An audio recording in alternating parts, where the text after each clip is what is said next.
Bismillahirrahmanirrahim. Innal hamdalillah nahmaduhu wa nasta'inuhu wa nastaghfiruh wa na'udzu billahi min shururi anfusina wa min sayyiati a'malina. May yahdihillahu fala mudilla lahu wa may yudlil fala hadiya lahu. Asyhadu an la ilaha illallah wahdahu la syarika lahu wa asyhadu anna Muhammadan 'abduhu wa rasuluh. Allahumma salli ala sayyidina Muhammad wa ala ali sayyidina Muhammad. Ya ayyuhalladzina amanu taqullaha haqqa tuqatih wa la tamutunna illa wa antum muslimun. Ya ayyuhan nasu taqu rabbakum alladzi khalaqakum min nafsin wahidah wa khalaqa minha zawjaha wa batha minhuma rijalan katsiran wa nisaa. Wattaqullaha allazi tasaaluna bihi wal arham. Innallaha kana 'alaykum raqiba. Ya ayyuhalladzina amanu taqullaha wa qulu qawlan sadida yuslih lakum a'malakum wa yaghfir lakum dhunubakum. Wa may yuti'illaha wa rasulahu faqad faza fawzan 'azima. Amma ba'd. Assalamualaikum warahmatullahi wabarakatuh. Ya Allah yang Maha Pengampun, ampunkanlah dosa-dosa kami. Ya Allah yang membolak-balikkan hati, tetapkan hati-hati kami di atas agama-Mu. Ya Allah, ajarkan kepada kami apa yang kami jahil, ingatkan kembali pada kami apa yang telah kami lupa. Ya Allah, fahamkan kami agama. Ajarkan kepada kami Al-Quran. Rezekikan kepada kami ilmu yang bermanfaat, amalan yang soleh, dan amalan tersebut diterima, serta rezeki yang halal dan rezeki tersebut baik. Allahumma amin. Ibu ayah yang saya kasihi, di dalam sebuah hadis, wa an ummul mu'min Ummi Abdillah Aisyah radhiyallahu anha qalat qala Rasulullah sallallahu alaihi wasallam yaghzu jayshun al-Ka'bah fa idza kana bi bayda'a min al-ard yukhsafu bi awwalihim wa akhirihim. Qalat qultu ya Rasulullah kaifa yukhsafu bi awwalihim wa akhirihim wa fihim aswaquhum wa man laysa minhum. Qala yukhsafu bi awwalihim wa akhirihim thumma yub'atsuna 'ala niyatihim. Atau kama qala muttafaqun 'alaih.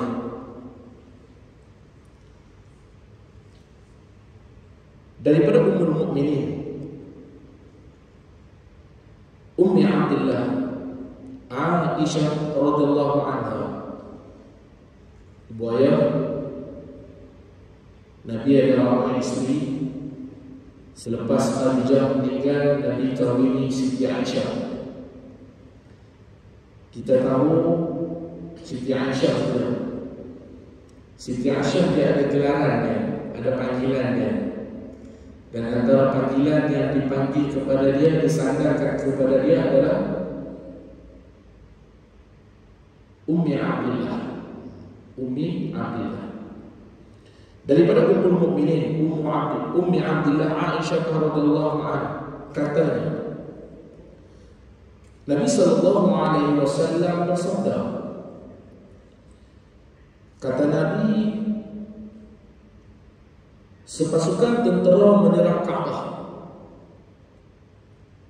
Satu hari ada satu pasukan dia menyerang Ka'bah. Apabila mereka berada di suatu kawasan lapang, tiba-tiba mereka dibinasakan seluruhnya. Satu hari Aisyah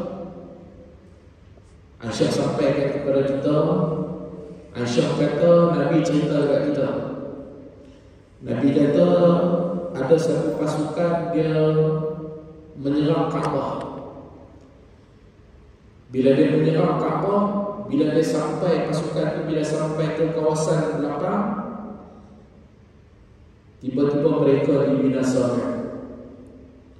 Dan dibinasakan itu pula seluruhnya. Kalau ada contohnya yang datang tu 1,000 orang, maka 1,000 orang tu dimusnahkan, dibinasakan oleh Allah. Kalau yang datang tu 2,000 orang, 2,000 orang lah yang dimusnahkan oleh Allah. Aisyah sambung lagi. Apa Sayyidatina Aisyah kata? Sayyidatina Aisyah berkata, Aku bertanya kepada Nabi SAW, wahai Rasulullah, kenapa ni? Mengapa mereka dibinasakan seluruhnya? Aisyah tanya, Nabi, bila Nabi dah cerita, Aisyah, satu masa itu ada satu pasukan putera. Dia datang dan diserang Kaabah. Bila diserang Kaabah, sampai saja satu kawasan lapang, diorang semua ni, mereka semua ni dibinasakan. Bila Aisyah dengar macam tu, Aisyah tak puas hati. Bila Aisyah tak puas hati, Aisyah tanya kepada Nabi, wahai Rasulullah, kenapa mereka semua dibinasakan? Padahal ada di antara mereka orang yang berjual beli dan orang yang bukan daripada tentera itu. Aisyah tanya Nabi, ya Rasulullah, takkan semua kena binasa?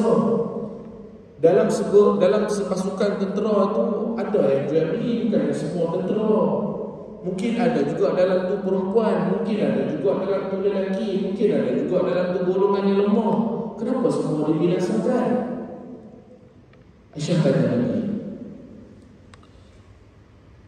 Nabi menjawab, Rasulullah SAW menjawab, iya. Nabi bagi endorsement. Nabi kata, iya, semua dibinasakan. Mereka dibinasakan seluruhnya. Tapi Nabi tak berhenti di situ. Nabi sambung lagi. Apa Nabi kata? Kemudian mereka dibangkitkan pada hari kiamat menurut niat masing-masing. Nabi kata sepasukan itu semua dibinasakan. Tapi nanti di hari akhirat esok, kiamat esok, dia orang yang walaupun dalam tu ada tentera, seperti mana yang diajukan soalan oleh Aisyah, seperti mana diajukan oleh Siti Aisyah. Siti Aisyah kata mungkin dalam tu ada orang yang berjual beli. Nabi kata semua dibinasakan. Tapi Nabi kata satu hari semua ni akan dibangkitkan, tapi dibangkitkan dalam keadaan niat masing-masing. Hadis riwayat hadis Bukhari dan Muslim.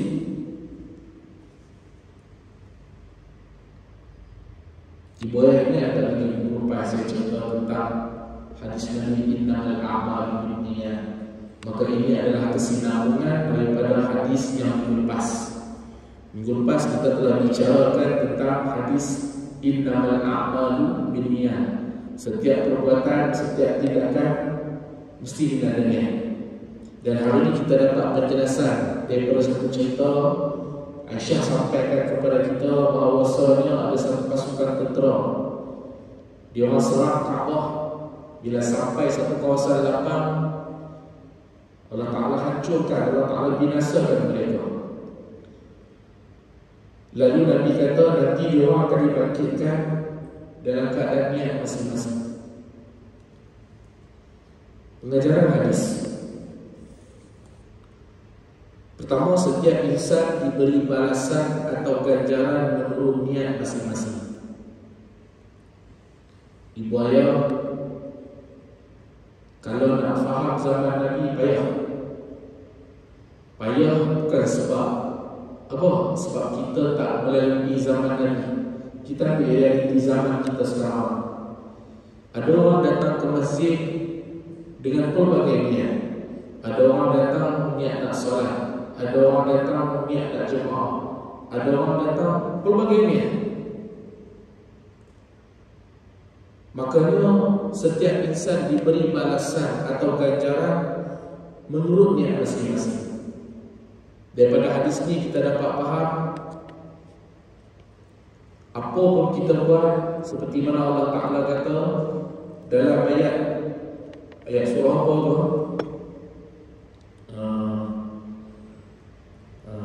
Ayat apa? Allah Allah. Mithqala dzarratin khairan yarah syarran yarah. Faman ya'mal mithqala dzarratin khairan yarah.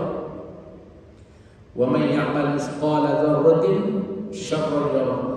Siapa buat baik walaupun sebesar zarah. Zarah ni mana nampak itu ya? Kita tungau. Sini tungau bagi apa? Tungau. Sini bagi apa kalau tungau? Kalau belah saya ya, kalau belah saya pergi di belah Minang pergi tungau. Tungau juga. Sama. Tungau kadang kita tak nampak apa lagi zarah. Kita buat baik besar pun Allah Ta'ala tahu, Allah Ta'ala balas. Kita buat jahat dalam keadaan Allah tak nampak pun Allah Ta'ala tahu. Maka kita akan diberi ganjaran berdasarkan apa yang kita buat. Kedua, hadis ini memberi peringatan kepada manusia supaya tidak menyertai golongan yang zalim dan jahat. Dia macam ni, hadis ni Nabi nak beri gambaran kita macam ni. Kalau dalam satu kampung, contoh yang berlaku pada 2004 Bandar Aceh. Dekat Aceh itu ada ulama, ada alim, ada ahli ibadah, ada hafiz Quran, ada orang yang dermawan, ada yang minum, ada yang bermaksiat. Bila Allah Ta'ala binasakan, Allah Ta'ala hapuskan semua, tak terkecuali. Makanya ibu sama juga dalam kawasan kita, kampung kita, kejiranan kita, qaryah kita, tempat kita. Apabila ada maksiat yang berleluasa, sebahagian sahaja pihak yang cuba mencegah maksiat yang berleluasa, sebahagian lagi tak cegah. Sebaliknya sebahagian lagi apa? Rajin datang solat jemaah, subuh, zuhur, maghrib, isyak, asar, 5 waktu komplit di masjid. Sebahagian lagi bahkan bukan setakat di masjid, awal tak cukup dengan awal duduk kuliah, tak cukup dengan duduk kuliah, ada tabung sedekah, tak cukup dengan tabung sedekah. Bila program apa-apa datang ramai-ramai, tu sebahagian. Yang sebahagian lagi apa? Yang sebahagian lagi cuba cegah buat maksiat. Dan sebahagian lagi pula apa? Berpesta buat maksiat. Boleh tak Allah Ta'ala nak binasakan? Boleh. Kita akan kata kenapa lah kalau ditimpa apa-apa kepada kita, kita kata kenapa aku terkenal sekali sedangkan aku ni ahli ibadah, aku ni ahli masjid, aku ni rajin kuliah. No. Bila Allah Ta'ala dah murka, Allah Ta'ala bagi bala semua ada satu posisi. Lalu nanti semua tu akan dibangkitkan sebagaimana niatnya. Yang baik akan dibangkitkan dengan baik, yang tak baik akan dibangkitkan dengan tak baik. Seperti mana yang Nabi telah beritahu. Nabi beritahu kepada kita lama. Kita dia perasan dengan tak perasan.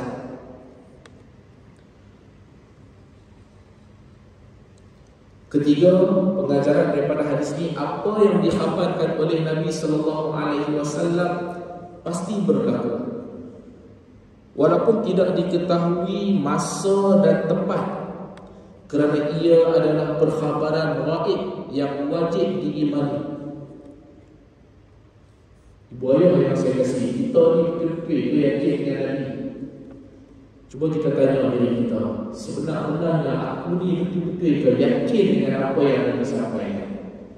Ataupun aku ni di mulut je cakap yakin, di hati sebenarnya tak yakin pun. Apa yang Nabi kata pasti berlaku. Sebab apa? Sebab Nabi tidak berkata, tidak menyampaikan, melainkan Allah yang menyampaikan kepada Nabi untuk Nabi sampaikan kepada kita. Kita muhasabah diri sama-sama. Jangan tuding kiri, jangan tuding kanan. Kita tuding kepada diri kita sendiri. Selama aku hidup 40 tahun, 50 tahun, 30 tahun, aku hidup ni, betul ke aku yakin dengan Nabi? Kalau betul aku yakin dengan Nabi, aku akan usaha sebaik mungkin untuk buat apa yang Nabi anjurkan buat. Keempat, orang yang mencabuli Kaabah atau tempat-tempat suci yang dimuliakan Allah akan dibinasakan. Mekah, Madinah, tempat mulia, tempat haram. Siapa buat tak elok, Allah Ta'ala akan binasakan dia. Pernah kita dengar ibu ayah kita yang pergi Mekah, pergi Madinah, berlaku dah hilang barang. Kita kata takkanlah di Mekah pun boleh berlaku hilang barang. Berlaku dah kecurian, berlaku dah, berlaku. Tapi Ustaz, siapa yang merosakkan kawasan haram, merosakkan kawasan Kaabah, bukankah Allah Ta'ala akan binasakan? Ya, Allah Ta'ala akan binasakan. Tapi kenapa berlaku juga? Pelik kan? Kita tempat ibadah masih boleh berlaku benda-benda ni. Itu tanda bahawa Allah Ta'ala nak tunjuk kat kita, apabila kamu begini, walaupun kamu masuk ke tempat yang paling baik sekalipun, kamu akan tetap begini juga. Sebab itulah ibu ayah, tabiat kita menentukan siapa kita. Apabila kita jadi orang yang pemurah umpamanya, kita pergilah ke mana pun kita akan jadi pemurah. Bila kita jadi orang yang rajin sembahyang, kita pergilah ke mana pun kita rajin sembahyang. Tapi bila kita contohnya kaki menipu umpamanya, di Mekah kita akan menipu. Kita ada kaki apa?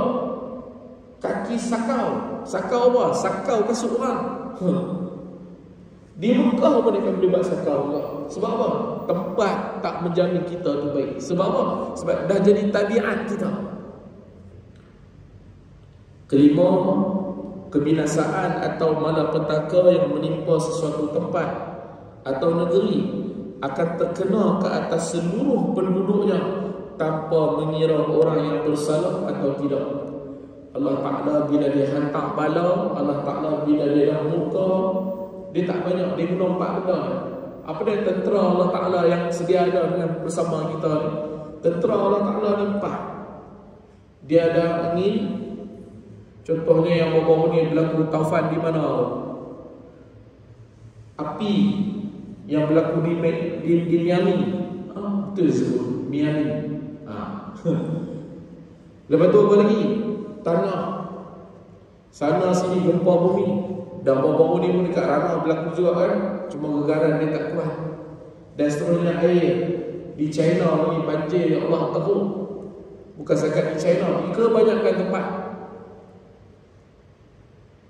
Makanya supaya bila Allah Ta'ala dah buka, dia tak kira siapa. Imam ada? Tak ada tak? Imam tak imam pun kena sekali. Maka sama-sama lah kita beringat.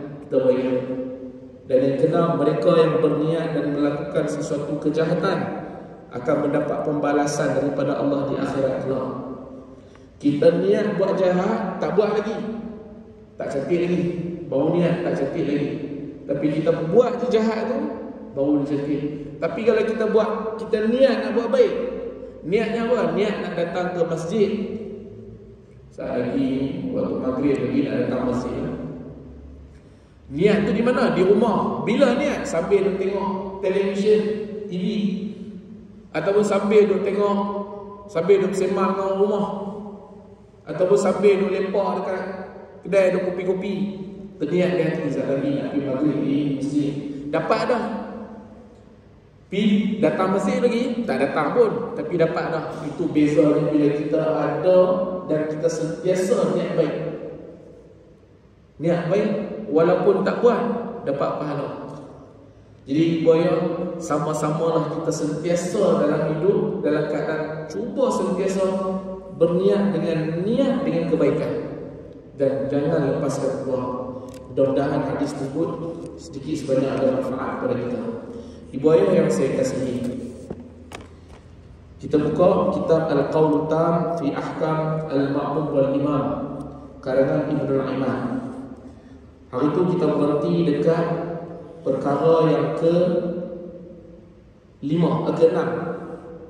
Hari itu yang ke-5 kita dah baca, janganlah makmum bangkit berdiri sehingga imam keluar. Minggu lepas kita cerita waktu bila makmum nak bangun untuk bersama-sama solat jemaah. InsyaAllah minggu ni kita akan sambung perkara yang ke-6. Perkara yang ke-6, makruh sembahyang sunat atau sujud tilawah selepas qomat atau hampirnya. Ibu ayah yang saya kasihi, sembahyang sunat semua orang faham. Sembahyang sunat ni hukum dia sunat kan? Dan kita ada pelbagai sembahyang sunat. Perkara yang ke-6 ni, ibu ayah, makruh sembahyang sunat atau sujud tilawah selepas qomat ataupun hampirnya. Sujud ni ibu ayah, ada pelbagai sujud. Antaranya sujud yang kita sujud dalam solat. Sujud dalam solat itu nama dia sujud jugalah, termasuk dalam rukun solat. Dan sujud itu mesti sempurna ibu ayah. Sujud yang tak sempurna walaupun kita sujud tetap tak sah. Tak sempurna ni macam mana ustaz? Ibu ayah, anggota sujud ada 7. Pertama dahi kita. Yang kedua, 2 tapak tangan kita. Yang ketiga, 2 lutut kita. Dan yang ketiga ataupun yang ke-6-nya ataupun yang ke-7-nya, 2 tapak kaki kita. Ataupun paling minimum kita punya ibu jari tu, dia menampak. Kalau dia pacak macam tu tak sah. Kita semak masing-masing. Kadang saya bila datang ke mana-mana masjid, kadang saya tengok bila orang sujud, ada kebanyakannya dia pacak. Pacak saja tak sah ibu ayah. Sujud dia mesti kena melengkung macam tu. Kaki kita tu paling minimum ibu jari kita bagi melengkung macam tu. Melengkung. Kalau semata pacak aja tak sah. Semata pacak saja tak sah. Maka kali ni ibu ayah, perkara yang ke-6 ni kita akan tengok apa tiba-tiba pengarang kitab ni kata makruh sembahyang sunat. Nama apa sembahyang sunat? Kenapa sembahyang sunat tu tiba-tiba jadi makruh? Ibu ayah, lepas tu kenapa pula sujud tilawah pun jadi makruh juga? Baik. Sujud tilawah ni ibu ayah, hukum dia sunat. Sujud tilawah ni apa ustaz? Sujud tilawah ni nama lain kepada sujud tilawah adalah sujud sejadah. Sujud sejadah dengan sujud tilawah adalah perkara yang sama. Sujud tilawah atau sujud sejadah ni dia boleh dilakukan di luar solat dan di dalam solat. Bagaimana nak sujud ni ustaz? Sujud tilawah ni dia ada sebab, bukan saja-saja. Kalau sujud syukur sunat juga hukum dia. Bila kita sujud syukur, bila kita dapat apa-apa nikmat. Contoh, anak dapat kerja elok umpamanya, anak lulus periksa umpamanya, ataupun kita dapat bini seorang lagi umpamanya. Ustaz, tiba-tiba bini seorang lagi. Sujud syukur. Dan sujud syukur dia tak terbatas, tak terhad kepada dapat nikmat saja. Terlepas daripada bala bencana. Contoh, keluar daripada masjid, lintas-lintas, hampir-hampir dilanggar oleh kereta. Musibah. Sujud syukur boleh. Okey, itu sujud syukur. Sujud tilawah ni apa? Sujud tilawah ni sujud yang dilakukan ketika mana kita mendengar ataupun ketika mana kita membaca. Mendengar ataupun membaca. Bila maksud mendengar, maksudnya kita tak baca tapi orang baca, kita dengar. Bila membaca, maksudnya kita baca, orang dengar. Maka sujud tilawah ni ibu ayah adalah sujud yang dilakukan ketika mana kita mendengar ataupun membaca mana-mana ayat Al-Quran yang mengandungi tempat sujud. Jadi persoalan, Ustaz, macam mana kami nak tahu ayat itu ada sujud tak sujud? Kami bukan faham Arab, Quran ni Arab. Mudah faham je, dia ada tanda, dia ada signal, dia ada simbol. Kalau ibu ayah perasan, kalau kita buka dalam Quran kita baca mana-mana ayat, kalau di ujung dia ada macam lambang kubah tu. Pasal nak lambang kubah. Maka itu adalah ayat yang menandakan sunat sujud tilawah. Sebab itulah kita kata sujud tilawah ni dia boleh dilakukan dalam solat, dia boleh dilakukan di luar solat. Hukum dia apa Ustaz? Hukum sujud tilawah ni sunat. Itu kalau di luar solat.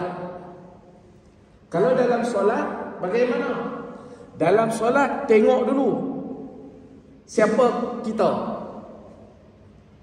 Kalau kita makmum, imam dia baca ayat sejadah umpamanya. Contohnya macam hari Jumaat. Ibu ayah, hari Jumaat kebanyakan tempat di mana-mana masjid surau akan membaca surah sejadah pada rakaat pertama, betul? Ibu ayah, jangan faham wajib Setiap hari Jumaat tak wajib pun baca surah sejadah. Oh, macam tu Ustaz nak ajak kami tinggal kan? Nak bagi faham dulu, betulkan mentaliti. Pasal setengah daripada kita memahami benda tu wajib.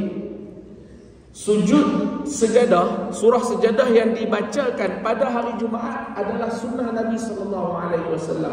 Nabi melakukan ataupun membaca surah sejadah pada hari Jumaat subuh.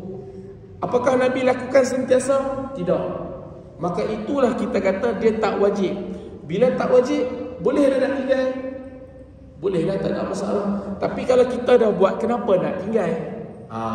Kan? Cuma saya nak betulkan mentaliti kita memahami benda tu wajib. Macam mana kita nak tahu mentaliti kita ni memahami benda tu wajib? Contoh, hari Jumaat tiba-tiba imam tak baca surah sejadah. Masa imam tak baca surah sejadah, dia sembahyang macam sembahyang biasa lah, kan? Keluar daripada masjid, riuh sekampung, heboh satu kampung. Masjid kita ni pasal heboh ni, kenapa hari ni tak buat surah sejadah? Itu mentaliti faham wajib. Bila benda sunat dianggap bergegak gempita, macam sembahyang tak berlaku, kecoh satu masjid ataupun kecoh satu qaryah, itu menandakan kita faham benda tu wajib. Jadi kita kena betulkan mentaliti tu. Makanya seperti mana yang selalu dibaca oleh imam pada hari Jumaat, imam baca apa? Imam baca surah sajadah sampai dekat ayat mana? Ayat apa? Tatajafa junubuhum 'anil qada, ayat selepas. Itu dia lah masalah sebut ni lah yang lupa ni. Ingat tak? Tatajafa junubuhum 'anil qada, itu ayat selepas dia. Allah Nabi. Tapi ayat tu lah sebentar dah. Makanya sunat sujud. Dan kalau imam sujud, makmum wajib sujud. Kalau di luar solat, bukan makmum, kita atau sujud tilawah tu jadi sunat. Tapi kalau dalam solat, dia tengok keadaan. Ada ketikanya dia jadi wajib, ada ketikanya dia jadi sunat. Bila jadi wajib, bila kita jadi makmum dan imam kita membaca surah sejadah, surah sejadah ataupun ayat-ayat sejadah yang ada tanda sujud, maka imam kita akan sujud. Maka kita makmum ni wajib ikut.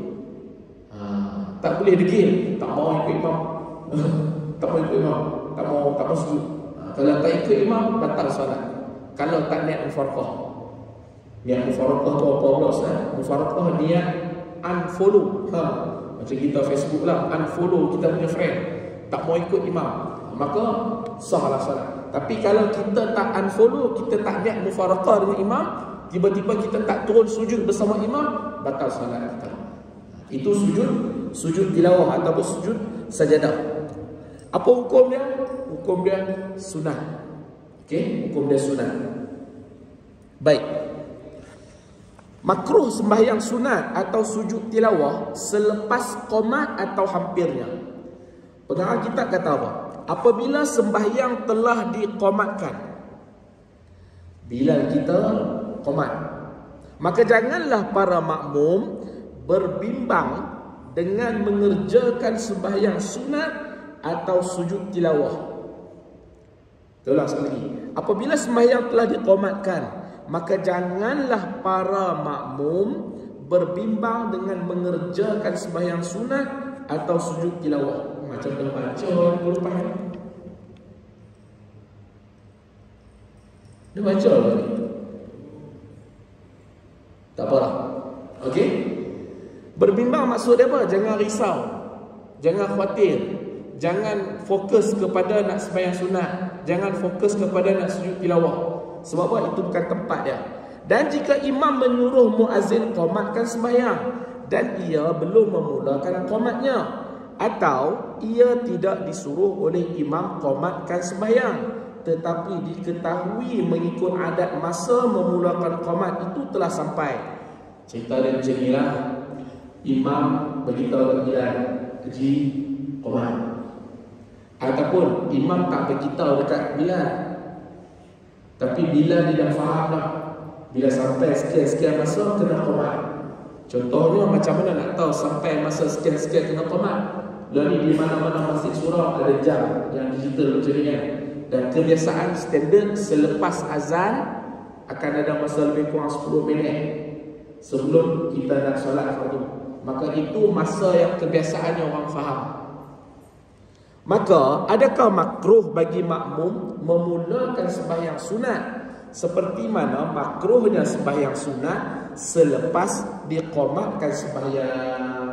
Timbul soalan, makruh ke tak makruh kalau Bilal sedang qomat?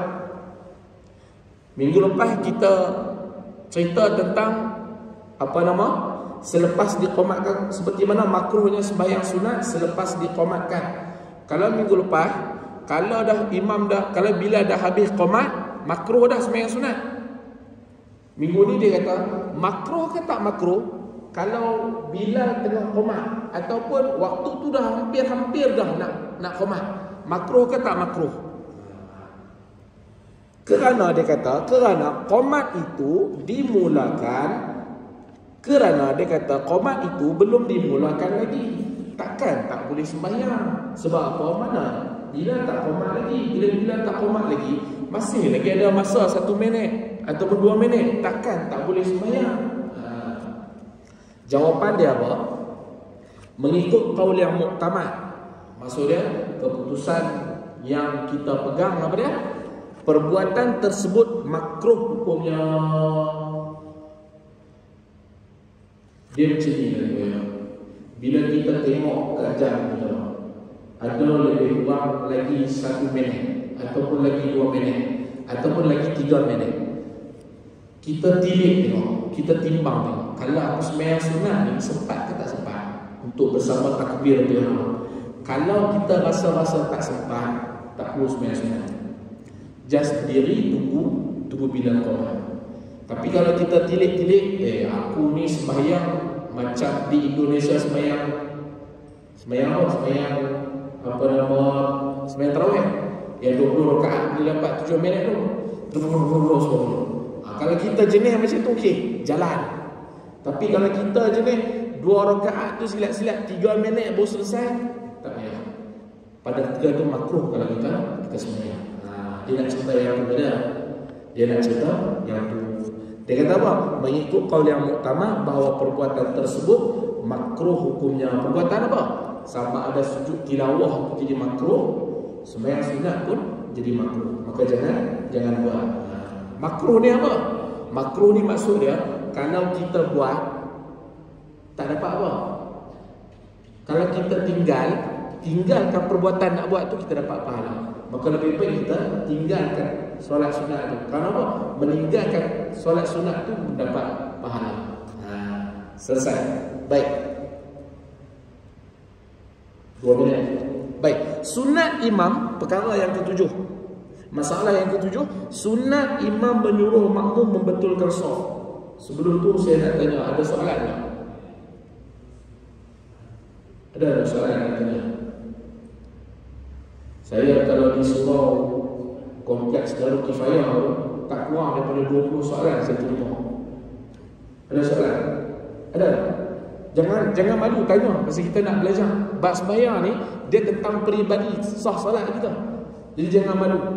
Jangan malu, ada nak tanya. Tak ada? Alhamdulillah, faham lagi. Baik. Sunat imam menyuruh makmum membetulkan saf. Disunatkan bagi imam bahawa menyuruh ia para makmum dengan membetulkan saf sebelum ia bertakbiratul ihram. Yang ni yang sedia maklum, seperti mana selalu kita dengar imam sebelum dia nak takbiratul ihram, dia akan bagi tahu. Kalau macam saya yang jadi imam, biasanya saya akan sebut lurus. Macam mana sebut? Saya pun lupa lah. Lurus dan rapatkan saf. Kalau saya cakap lain, ada setengah ustaz dia sebut sufufakum. Ada juga lafaz-lafaz yang menunjukkan menyuruh makmum membetulkan solat ni banyak. Kalau yang Arab ni biasa kita dengar sauf, maksud dia baru betulkan saf. Kalau tuan-tuan jadi makmum kepada saya, tuan-tuan akan biasa dengar lurus dan rapatkan saf. Itu semua apa? Itu semua Nabi ajar. Bila Nabi ajar? Nabi kata, kana Rasulullah sallallahu alaihi wasallam yusawwi as-saffa hatta yaj'alahu mithla rumhi aw al-qidhi. Qal fara'a sadra rajulin nati'an. Faqala Rasulullah sallallahu alaihi wasallam sawu sufufakum aw la yukhalifanna Allahu baina wujuhikum aw kama qala. Nabi sallallahu alaihi wasallam dia menyamakan saf sehingga baginda menjadikan ia seperti batang lembing ataupun anak panah. Katanya, baginda melihat dada seorang lelaki terkeluar daripada saf. Maksudnya saf dia tak susun dah. Rasulullah sallallahu alaihi wasallam berkata, apa Nabi kata? Sawuf sufufakum, samakan saf kamu, Nabi kata. Ataupun Allah akan menyelisihkan antara wajah kamu. Jadi hak selama ni kita tengok imam-imam buat tu betul dah. Betul dah. Hari ni kita dapat satu ilmu, rupanya ada hadis, ada sandaran, bukan imam saja-saja buat ataupun imam pandai-pandai buat, tak. Nabi suruh. Bila Nabi suruh, imam buat. Baik. Makanya disunatkan bagi imam bahawa menyuruh ia para makmum dengan membetulkan saf sebelum ia bertakbiratul ihram. Maka jika para makmum tidak membetulkan juga saf, maka hendaklah imam itu berjalan di antara saf-saf untuk membetulkannya. Kemudian barulah bertakbiratul ihram. Demikianlah diperbuat oleh Nabi sallallahu alaihi wasallam. Boleh bayang, kita berfikirkan dulu waktu sudah masuk. Mudah-mudahan sedikit sebenarnya kita dapat manfaat. Kalau ibu ayah ada soalan nak tanya, nanti kita boleh sembang dan insya-Allah. Wallahu a'lam. Ibu ayah suka untuk saya ingatkan sekali lagi seperti mana pengurusi dan maklum pada hari Jumaat tadi. Pengurusi maklumkan insya-Allah pada 28 hari bulan bersamaan hari Khamis. Betul Ustaz Azri? Hari Khamis kan? 28 hari bulan. InsyaAllah kita ada ceramah khas setelah Maulid Rasul yang akan disampaikan oleh Al-Fadhil Ustaz Ahmad Faris bin Zaidi. Jadi jiwa yang suka untuk saya ingatkan sekali lagi, marilah kita datang beramai-ramai. Wallahu a'lam. Bismillahirrahmanirrahim. Alhamdulillahirabbil alamin. Allahumma arzuqna fahman nabiyyin wa hifdzal mursalin wa ilhamil malaikatil muqarrabin.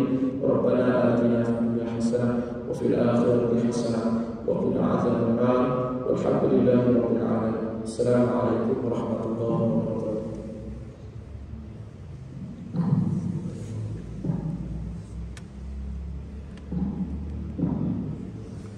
Tak apa bang, saya settle.